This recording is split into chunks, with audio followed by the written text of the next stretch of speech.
आप ये आगे देखना, छोटा सा वीडियो बताया, ज्यादा लंबा नहीं है।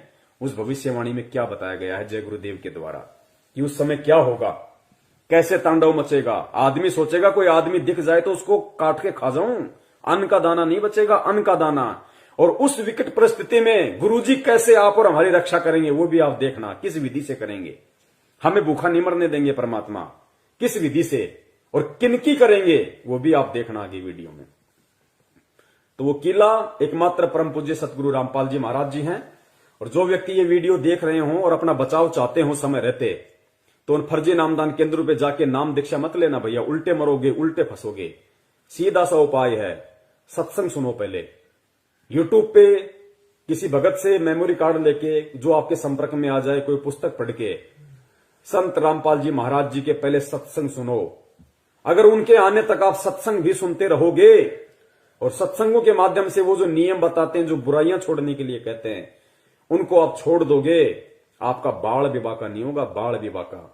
और अगर उनको परमात्मा मान के, सत्संग सुन के, ज्ञान को आधार बना के कि धरती पे अगर कोई संत है तो केवल यही है, भगवान अगर कोई धरती पे है तो संत रामपाल जी महाराज है, अगर इतना विश्वास आपको हो जाए, उसके बाद में किसी भी सत्सेवक भाई बहन से संपर्क कर लेना।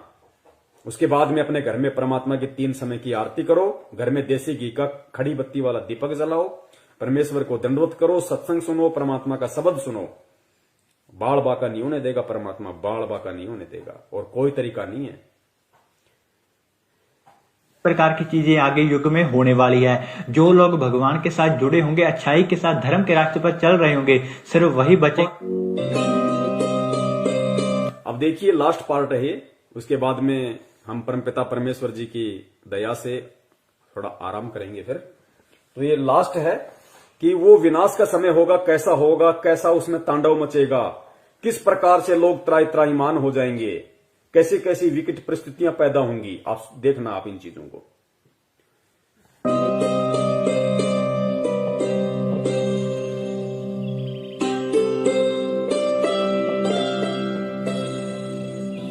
मैं सिर्फ बताता जाऊंगा, आपने सुनते जाना है। जिसे समझना होगा वो समझेगा, जिसे हंसना होगा वो हंसेगा। लेकिन दोनों ही स्थितियों में ईश्वर का कार्य होता रहेगा, क्योंकि वो समय आ गया है कि जब स्वयं परमात्मा अपनी रूहों को वापस ले जाएगा अपने जहान में। हिंदू, मुस्लिम, सिख, ईसाई हर धर्म को मानने वाले यह जानते हैं कि उनके इष्ट ने फिर से इस मृत्यु लोक में आने की भविष्यवाणी कर रखी है। कलयुग में कलयुग जाएगा, कलयुग में सतयुग आएगा। पाप और अधर्म को चरम तक पहुंचाने में कामयाब मनुष्य ने बहुत ही जल्द अपने विनाश की राह तय कर ली है, और जो पाप और अधर्म का चरम कलयुग के अंतिम चरण में होना चाहिए था, वो इंसान ने अभी ही हासिल कर लिया है। लेकिन अधर्म के विनाश के लिए हर युग में कोई न कोई महाभारत होती जरूर है। जब परिवर्तन होना होता है उस बीच संधि काल होता है, और संधि काल में ईश्वर प्रकट होते हैं और पाप और अधर्म का विनाश कर डालते हैं। देखो ये जगत वाले ये कह रहे हैं जब संधि काल का समय होता है, जब युग परिवर्तन होता है, तो परमात्मा खुद प्रकट होते हैं, खुद प्रकट। सुनो इन बातों को। भारत होती जरूर है। जब परिवर्तन होना होता है उस बीच संधि काल होता है, और संधि काल में ईश्वर प्रकट होते हैं और पाप और अधर्म का विनाश कर डालते हैं।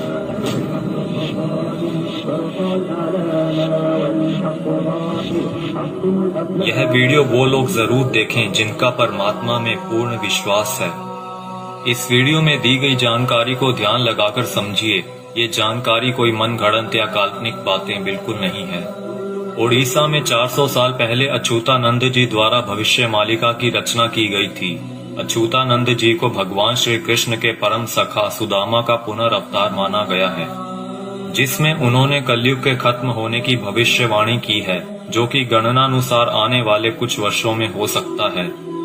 इसमें उन्होंने परमात्मा के प्रकट होने से पहले भारत के जो अंतिम प्रधानमंत्री होंगे उनके बारे में भी बताया है, और जो गुण बताए हैं वो वर्तमान के प्रधानमंत्री से मेल खाते हैं। यानी लोकतांत्रिक भारत के अंतिम प्रधानमंत्री होंगे श्री नरेंद्र मोदी, और उसके बाद होगा उस ईश्वर का प्रकट होना, और पूरे भारत में मिलिट्री शासन होगा, या कहीं राजतंत्र कायम हो। अंतिम प्रधानमंत्री नरेंद्र मोदी होगा, पूरे देश में मिलिट्री शासन होगा, उसके बाद प्रकट होगा कौन? परम पूज्य सतगुरु रामपाल जी महाराज जी उसके बाद पूरी दुनिया के सामने आएंगे।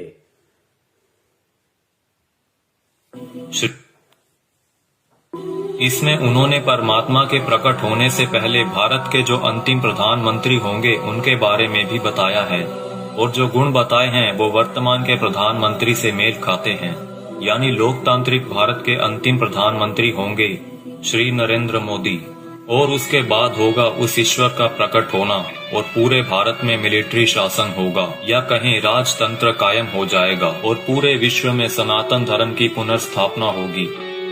हम बहुत ही भाग्यशाली हैं जो इस समय में जी रहे हैं जब इतिहास लिखा जाएगा और हमें उस दिव्य पुरुष परमात्मा को साक्षात देखने का मौका भी मिल सकता है। पद्म पुराण के छठे खंड में 71वें सेट पर श्लोक नंबर 279 से 282 में बताया गया है कि वो दुष्टों का विनाश करेंगे, पृथ्वी की हुई दुर्गति को ठीक करेंगे, अपनी सेना द्वारा ईश्वरीय नियमों को स्थापित करेंगे। वो पूरी दुनिया के एकमात्र शासक होंगे जिन पर किसी का नियंत्रण नहीं होगा, यानी कि वो सबसे ऊपर होंगे। वो पूरी दुनिया पर धर्म की विजय पताका फहराएंगे और पूरे विश्व के लिए पूजनीय होंगे। जब वो सामने आएंगे तो देश में इमरजेंसी लागू होगी। पूरी दुनिया के टीवी चैनल्स के जरिए सभी लोग उन्हें जान जाएंगे। उनकी सेना होगी, एडमिनिस्ट्रेशन होगी और उनके समाज सेवी मनुष्य भी होंगे। फ्रांसीसी भविष्यवक्ता माइकल द नास्ट्राडामस की भविष्यवाणियों पर पूरी दुनिया के लोग यकीन रखते हैं, क्योंकि वो हमेशा सच साबित होती रही हैं। जिसमें उन्होंने 2020 को एक बहुत ही हिंसक साल बताया है, जहां दुनिया के बड़े बड़े देशों में गृह युद्ध के हालात होंगे। 2020 में ही सदी का सबसे बड़ा आर्थिक संकट भी आएगा। इसी समय में लोग काफी जागरूक हो चुके होंगे और लोगों में एक तरह का आध्यात्मिक झुकाव देखने को मिलेगा।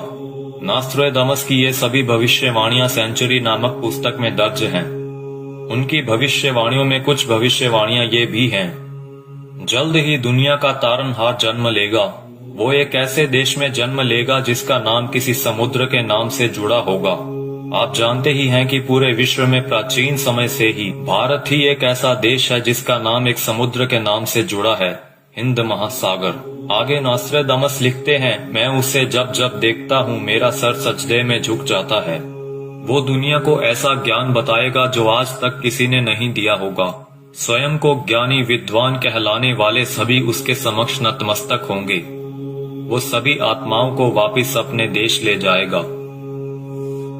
माना जाता है कि ईश्वर के अवतार का प्रकट होना वैश्विक त्रासदी के समय में होगा। आज चारों ओर डर और हिंसा का माहौल है। तरह तरह की आपदाएं नित प्रतिदिन आती रहती हैं और आने वाला समय भी पता नहीं क्या लेकर आ रहा है। क्या यह वैश्विक त्रासदी का समय नहीं है? मनुष्य बहुत ही छोटा हो जाएगा और उसके सभी अस्त्र शस्त्र निष्फल हो जाएंगे। आज मनुष्य में नैतिक चारित्रिक गुणों का पतन होता जा रहा है और वर्तमान समय में चल रही महामारी के लिए मनुष्य के सभी प्रयास भी निष्फल हो चुके हैं। कई सौ वर्ष पहले हुए संत सूरदास और संत रविदास जी ने भी उस अवतार के लिए भविष्यवाणियां कर रखी हैं, जिनके ऊपर हमने अलग से वीडियो बना रखी है। हो सकता है कि इस संधि काल के बाद ईश्वर द्वारा चुने गए कुछ मनुष्य ही अगले युग में कदम रखें। इसीलिए इस समय में हम सभी को पूर्ण रूप से, पूर्ण प्रयत्न से अपना आध्यात्मिक विकास करने की जरूरत है। लेकिन अभी आपने मथुरा के संत तुलसीदास जी की भविष्यवाणियों के बारे में तो सुना ही नहीं, जिन्होंने सन 1971 से लेकर आगे के कई सालों तक अपनी शाकाहारी पत्रिका के माध्यम से आने वाले समय के लिए बहुत सारी भविष्यवाणियां कर लोगों को जागरूक किया है। सतयुग एक दिन में नहीं आता। ऐसा नहीं होगा कि आप सुबह उठेंगे और चारों तरफ देखेंगे कि सतयुग आ चुका है। युग परिवर्तन का एक लंबा काल खंड होता है। युग परिवर्तन की बेला का एक बहुत बड़ा संक्रमण काल होता है। जब युग बदलता है, एक युग जाता है और दूसरा आता है। तब जहां दो युगों की टक्कर होती है, महाविनाश होता है। चारों तरफ त्राहिमाम मचेगा। बहुत अकाल मौतें हो। पुण्यात्माओं, कैसी परिस्थितियां होंगी गुरुदेव के जेल से बाहर आने से पहले? ये बाहर आने से पहले की बातें हो रही है सारी। गुरुदेव के जेल से बाहर आने से पहले कैसी परिस्थितियां होंगी, कैसा भयंकर विनाशकारी समय होगा, और विनाशकारी समय में कौन बचेगा, किस प्रकार परमात्मा उसको बचाएंगे, सुनना ध्यान से। और ये जगत वाले कह रहे हैं, वीडियो बनाने वाले, कि अगर हमें वो सतयुग देखना है तो हमने अपनी भक्ति को बढ़ा देना चाहिए, अपना आध्यात्मिक विकास करने की शुरुआत कर देनी चाहिए। है जब युग बदलता है, एक युग जाता है और दूसरा आता है, तब जहां दो युगों की टक्कर होती है वहां विनाश होता है। चारों तरफ त्राही माम मचेगा, बहुत अकाल मौतें होंगी। लोग कीड़े मकोड़ों की तरह मरेंगे, लाशें पड़ी सड़ेंगी, उनको उठाने वाले नहीं मिलेंगे, कौन किसको उठाएगा। अब देखना, जो भगत भाई बहन 50 गज के प्लाट के लिए मारामारी करते हैं ना बिना ज्ञान के, बना लो, उधार ले लो, ये ले लो, वो कर लो, गुरुजी ने मुझे क्या मुझे लाभ दे दिया, मेरा कोई प्लाट नहीं बन पाया, मेरी कोई नौकरी नहीं लग रही, ये हो गया, फलाना हो गया, बिना ज्ञान के जो त्रुटियां निकालते रहते हैं। सुनो, आने वाले समय में क्या होगा, ये दुनिया के प्लाट खाली पड़े रहेंगे, जाके बस जाना किसी में भी। काल होता है जब युग बदलता है, एक युग जाता है और दूसरा आता है, तब जहां दो युगों की टक्कर होती है वहां विनाश होता है। चारों तरफ त्राही माम मचेगा, बहुत अकाल मौतें होंगी। लोग कीड़े मकोड़ों की तरह मरेंगे, लाशें पड़ी सड़ेंगी, उनको उठाने वाले नहीं मिलेंगे, कौन किसको उठाएगा। बच्चा, आज आप मुट्ठी भर पैसे लेकर जाते हो और बोरा भरकर अनाज लाते हो। आप बोरा भरकर नोट ले जाओगे लेकिन मुट्ठी भर अनाज नहीं मिलेगा, अन्न का दाना नहीं मिलेगा। नाली में पड़े रोटी के टुकड़े को देखकर सोचोगे कि उठाकर खा लिया जाए। अन्न का दाना नहीं मिलेगा, नाली में पड़े हुए रोटी के टुकड़े को देखकर सोचोगे कि खा लिया जाए, वरना मरेंगे। उस समय में परमात्मा क्या करेगा अपने भगत के साथ, जो वर्तमान में उनको परमात्मा मान के मर्यादा में रह के भक्ति कर रहा होगा। आगे देखना, कौन किसको उठाएगा। बच्चा, आज आप मुट्ठी भर पैसे लेकर जाते हो और बोरा भरकर अनाज लाते हो। आप बोरा भरकर नोट ले जाओगे लेकिन मुट्ठी भर अनाज नहीं मिलेगा, अन्न का दाना नहीं मिलेगा। नाली में पड़े रोटी के टुकड़े को देखकर सोचोगे कि उठाकर खा लिया जाए। ऐसा भयावह वक्त आएगा कि एक इंसान दूसरे इंसान को देखकर सोचेगा कि कब मौका मिले तो उसको काट कर खा जाऊं। भाई भाई आपस में जान के दुश्मन बन जाएंगे, परिवार में झगड़ा झंझट, जाति जाति में झगड़े, समाजों में भीषण टकराव होंगे। मुल्क जाति में झगड़े, समाज में भीषण टकराव। दास ने बहुत समय पहले परमात्मा की दी हुई बुद्धि से एक पंपलेट बनाया था कि ये जो हिंदुस्तान में जो ये जगह जगह जो ये संगठन पैदा हो रहे हैं, हिंदू सेना, हिंदू युवा वाहिनी, राजपूत करणी सेना, भीम सेना, शिवसेना, बजरंग दल, ये बारूद के बम हैं, ये फटेंगे आने वाले समय में। आपस में ये जो कह रहे हैं ना कि जाति जाति की दुश्मन हो जाएगी, समाज एक दूसरे के दुश्मन हो जाएंगे, ये बारूद के बम हैं जो तैयार हो रहे हैं। सरेआम तलवारें और बंदूकें लहराते हैं कि हमारा भगवा, हमारा ये, हमारा वो। ये देखना, ये त्राई मान मचेगा, गृह युद्ध। का मिले तो उसको काट कर खा जाऊं। भाई भाई आपस में जान के दुश्मन बन जाएंगे, परिवार में झगड़ा झंझट, जाति जाति में झगड़े, समाजों में भीषण टकराव होंगे। मुल्क आपस में टकरा जाएंगे, बहुत जनहानि होगी। इतने लोग मारे जाएंगे कि 15-15 कोस पर दिए जलते दिखाई देंगे। दूर दूर तक मकान खाली पड़े रहेंगे, उनमें रहने वाला कोई नहीं मिलेगा। जो बच जाएंगे और कहीं से कोई भटकता हुआ आ जाएगा तो कहेगा कि आप यहीं रह जाइए, साथ हो जाएगा। कई छोटे बड़े देश दुनिया के नक्शे से इस तरह गायब हो जाएंगे जैसे वो कभी थे ही नहीं। अभी आपने क्या देखा है? सूखा, अकाल, भुखमरी, बीमारियां, कोलाहल, कोहराम, बाढ़, महामारी। अभी आपने कुछ नहीं देखा, वो आगे आ रहा है।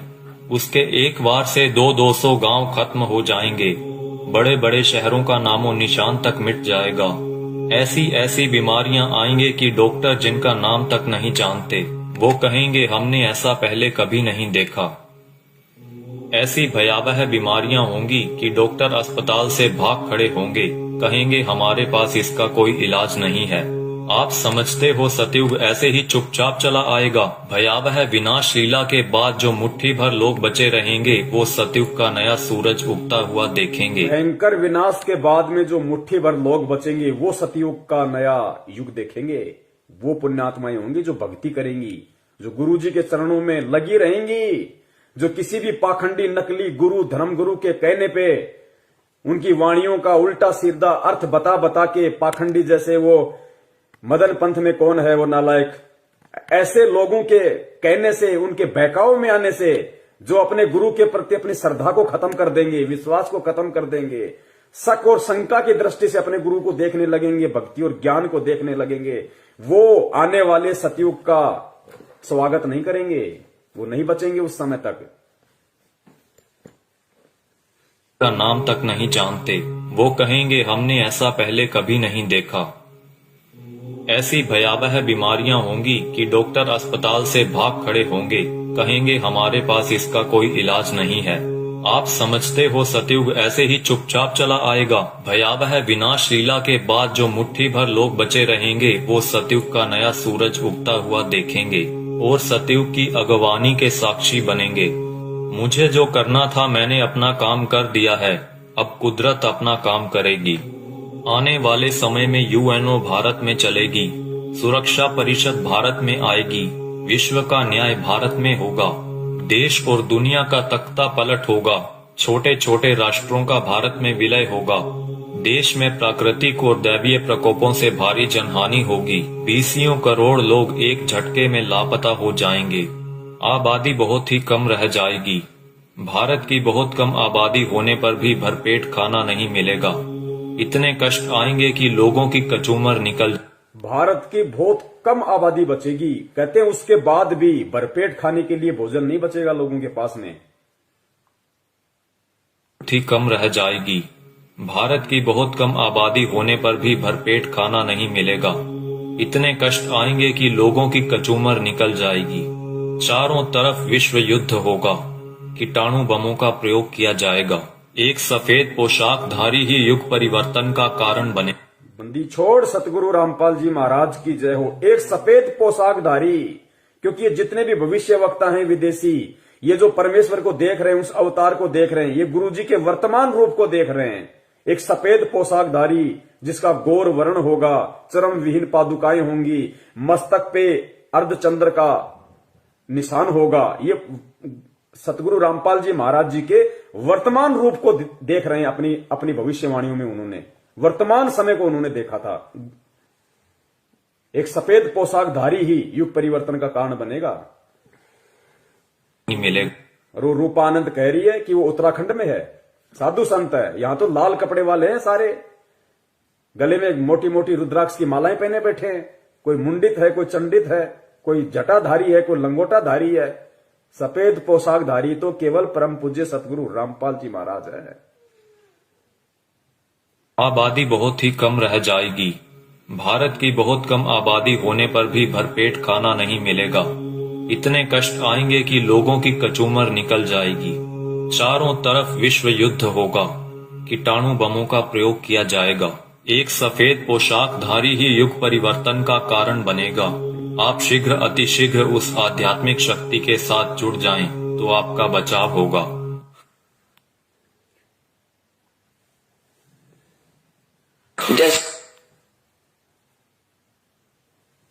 तो पुण्यात्माओं, सुना आपने किस तरीके का तांडव अभी मचना बाकी है, और उस तांडव में किस प्रकार से विकट परिस्थितियां देश और दुनिया के सामने पैदा होंगी, और उन विकट परिस्थितियों में कौन और किस तरह के व्यक्ति ही बच पाएंगे। ये भविष्य वक्ता हैं, ये जय गुरुदेव जी हैं। अगर इनकी भविष्यवाणियां सच ना हो तो गुरुदेव कभी भी इनकी भविष्यवाणी का जिक्र नहीं करते। ये सत्य हैं, ये होके रहेगा, क्योंकि दुनिया ने ज्ञान से भगवान को नहीं पहचाना।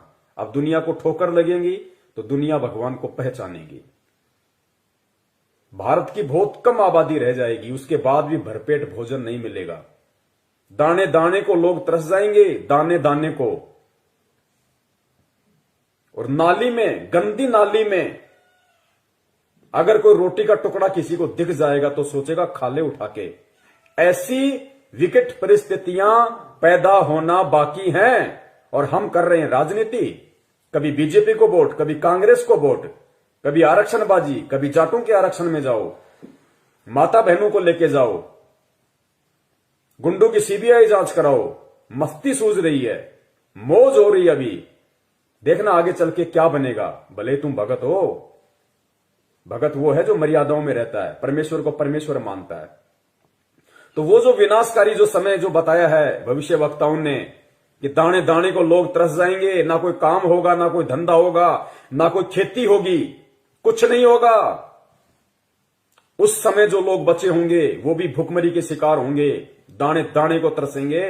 गंदी नाली में रोटी का टुकड़ा होगा, सोचे खा लो। तो पुण्यात्माओं, उस समय में वो परमपिता परमेश्वर, वो बंदी छोड़ सतगुरु रामपाल जी महाराज जो अवतारी पुरुष है, महापुरुष है, तारणहार है, वो किन आत्माओं की रक्षा करेगा और किस तरह से रक्षा करेगा। वो उन आत्माओं की रक्षा करेगा जो परमेश्वर को परमेश्वर मानेंगी, जो उन्हें मुक्ति दाता मानेंगी, हृदय से, आत्मा से, जुबान से नहीं। और घर में अन्न का दाना ना होने पर भी वो परमात्मा किस तरीके से अपने बच्चों की रक्षा करेगा। पुण्यात्माओं, सबसे बड़ा भविष्य वक्ता परमात्मा होता है जो आज धरती पे संत रामपाल जी के रूप में है। लेकिन परमात्मा स्पष्ट रूप से जिक्र नहीं करते, परमात्मा संकेत कर देते हैं।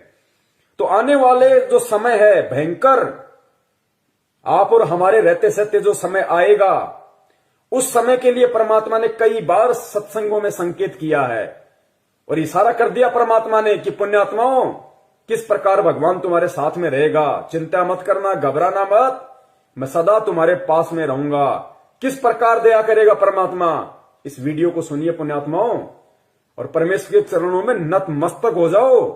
कभी सपने में भी मत सोचना किसी और नालायक की तरफ, किसी साधु संत महंत पाखंडी की तरफ, किसी अन्य संत पंथ की तरफ जाने की सौपन में भी मत सोचना, वरना पतिव्रता धर्म से डिग जाओगे। फिर रक्षा करने वाला इस भगवान के अलावा दुनिया में कोई नहीं है।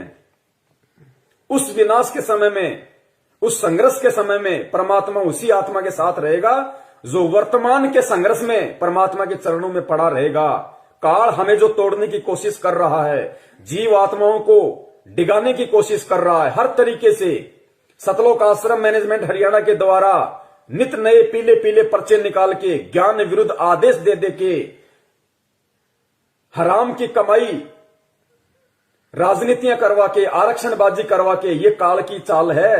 ये उस विनाशकारी समय में आपकी रक्षा ना हो उसके लिए आपको तोड़ रहा है। आप सोच रहे हो हम गुरुजी के शरण में हैं, आप कांग्रेस को, बीजेपी को वोट दे रहे हो, भगत होके आरक्षणबाजी कर रहे हो, कुपात्रों को दान दे रहे हो। ये कोऑर्डिनेटर भक्तों की लड़कियां ले लेके भाग रहे शादीशुदा होने के बाद, इनको दान दे रहे हो, ये भगोड़ों को दान दे रहे हो। गुरुजी के कलयुगी झूठे मक्कार परिवार को, बेटा बेटी, उनकी पत्नी को आप दान दे रहे हो। ये उस विनाशकारी समय में आप अपनी गर्दन पे तलवार रख रहे हो। दान सुपात्र को दिया जाता है, कुपात्र को नहीं। मर्यादाओं से दूर हो रहे हो आप। ये रोहतक मुंड का जिंद दीवानी हरियाणा में जो ढोंग कर रखा है इन लोगों ने, आदरणीय गरीबदास जी महाराज जी के पाठ प्रकाश का 150 दिन से ये लोग धन प्राप्ति के लिए जो ड्रामा कर रखा है। तुम सोच रहे हो हमें पुण्य मिलेंगे। गुरुदेव कहते हैं तुम करत हो पुण्य होत है पापम। तुम पुण्य समझ के कर रहे हो, लेकिन अज्ञानता में तुम पाप के भागी बन रहे हो। बचाव नहीं होगा तो किनका बचाव होगा उस समय, और कैसे बचाव होगा?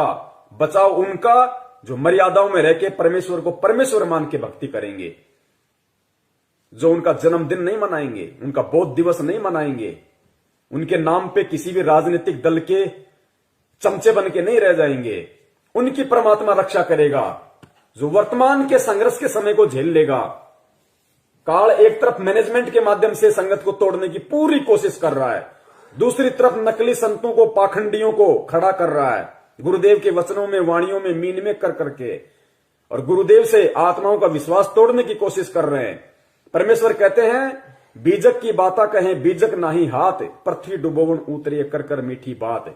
उनके मीठे मीठे श्लोक सुन के, उनकी बातें सुन के हम सोचते हैं कि वहां मूल ज्ञान है, वहां पवित्र ज्ञान है, वहां ये है, वहां वो है।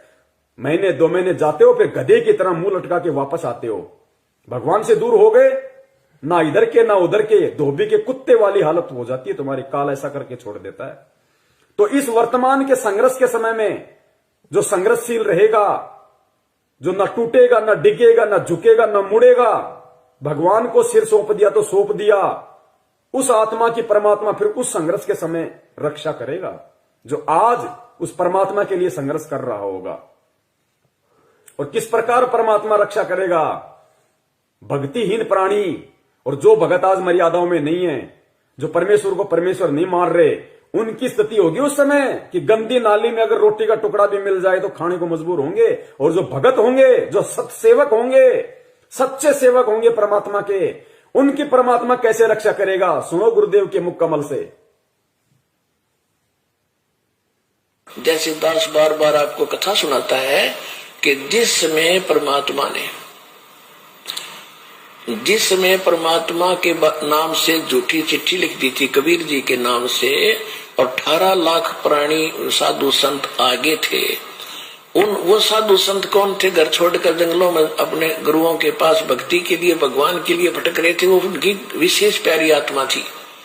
अब वहां उन 18 लाख को 3 दिन तक झोपड़ी में बैठे गरीब जुलाई ने, वो तो भगवान थे, लीला कर रहे थे, 3 दिन तक उनको वो भोजन खिलाया जो कभी सुना भी नहीं था उन महापुरुषों ने, भक्तों ने, साधुओं ने।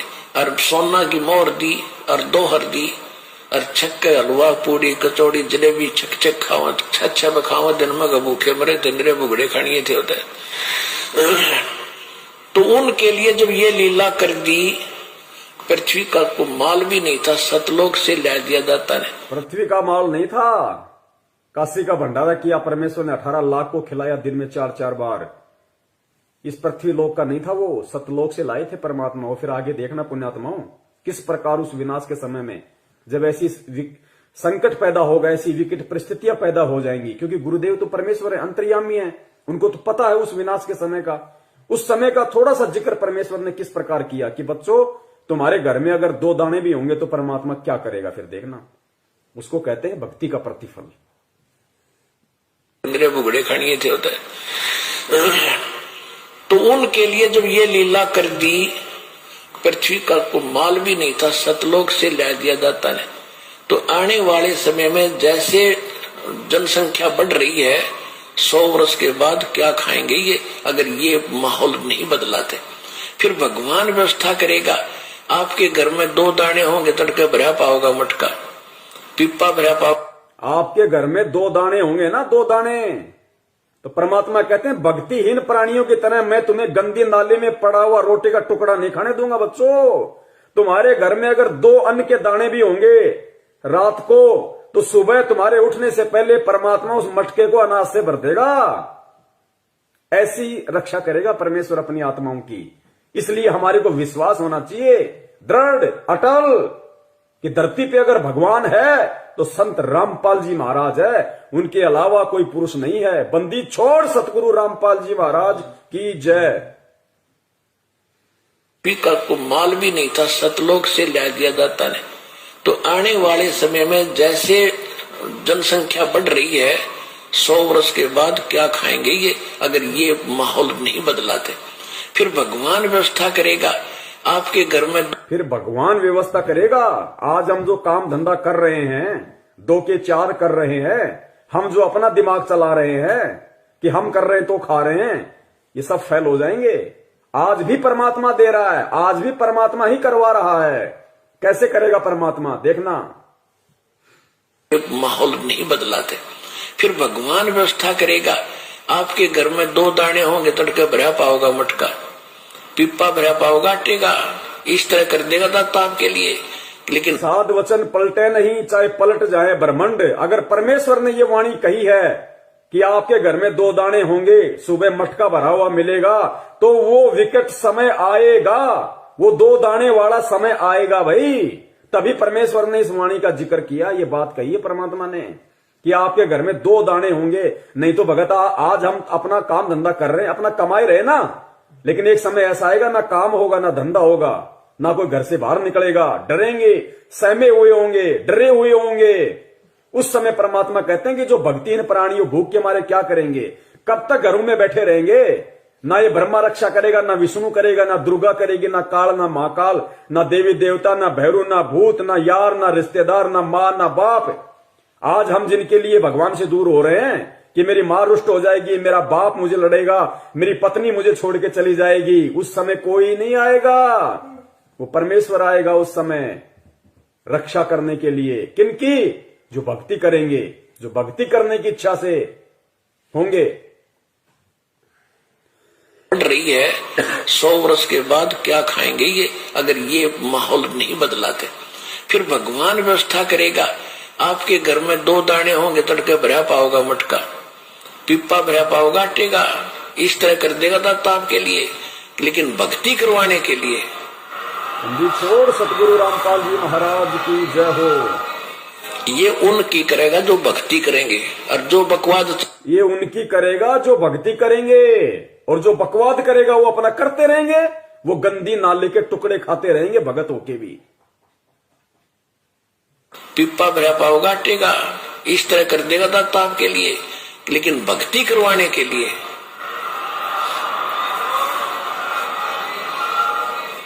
ये उनकी करेगा जो भक्ति करेंगे, और जो बकवाद चाहोगे वो अपना करते रहियो। ठीक है, जैसा भक्ति भजन करेंगे उनका लाभ मिल जाएगा, लेकिन वो उसमें से खड़ी रह जाएंगे। राजनीति करने वाले करते रहियो, आरक्षणबाजी करने वाले करते रहियो, परमात्मा रक्षा उनकी करेगा जो भक्ति करेंगे, जिनका मकसद मोक्ष प्राप्ति का होगा, कांग्रेस को जिताने का, बीजेपी को जिताने का नहीं। तो कितने लोग आज मर्यादाओं में हैं, और कितने लोग भगत होकर भी अपने आप को भगवान का भगत समझते हुए भी मर्यादाओं से दूर हैं। ये अपना आकलन स्वयं कर ले। दास की यही विनती है, यही प्रार्थना है। सत संदेश हम देते रहेंगे जब तक परमेश्वर हमें सद्बुद्धि देते रहेंगे। और निवेदन करूंगा सभी भाई बहनों से, वीडियो को ज्यादा से ज्यादा, ये ऐसा वीडियो है, ये बहुत लंबा चलना चाहिए वीडियो, हर आत्मा तक संदेशा पहुंचना चाहिए।